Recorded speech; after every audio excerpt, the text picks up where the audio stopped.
So here we are in Storm Christoph recording Lockdown Life Lesson 3. I'm just really hoping you're going to be able to hear this above the noise of the waves and the wind. Well, here goes. This is a shorter one.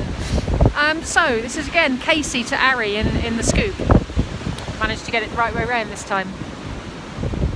So one of the most important things I've learned is that all those little crutches that help people get through life, religion, marriage, children, career, they're not necessarily bad things.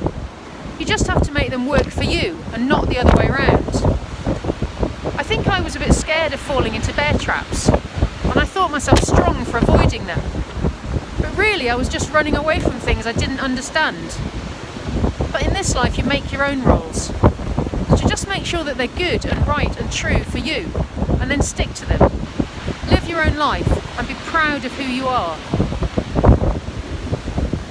I was going to tell a little story of being proud of who you are, see if we can get through that with this wind.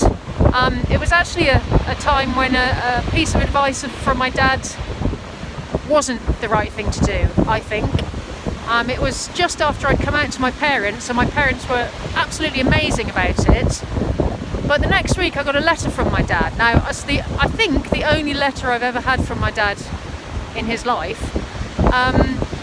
And the letter basically said, you know, I love you for who you are, it's fine that you're gay, but I think you'll find you have an easier passage in life if you don't shout about it.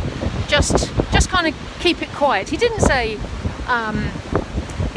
don't be who you are, but it was verging on that, and I thought at the time, okay, that's sound advice from a worried dad. I was living in London at the time and things were happening. Actually, it was the time of the Soho bombings, and just before that, in Old Compton Street, there'd been the bombing of the gay bar there.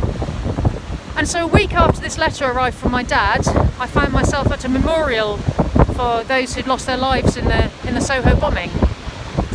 And I was there with my girlfriend at the time, and I found the situation very emotional, so I was crying, and I was crying in her arms when I suddenly heard all this sort of odd clicking sound, and I looked up to find the world's press clicking away at these emotional lesbians at this gathering for the dead of the nail bombing in Soho, and so found myself front page news just a week after my dad had said, lay low and don't shout about being gay.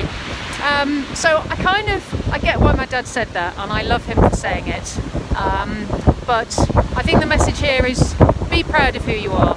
Be proud. I know some places you can't do that. You can't be open, and unfortunately that's the way life is. But if you're able to, and even in the quiet of your own home, just be really proud of who you are.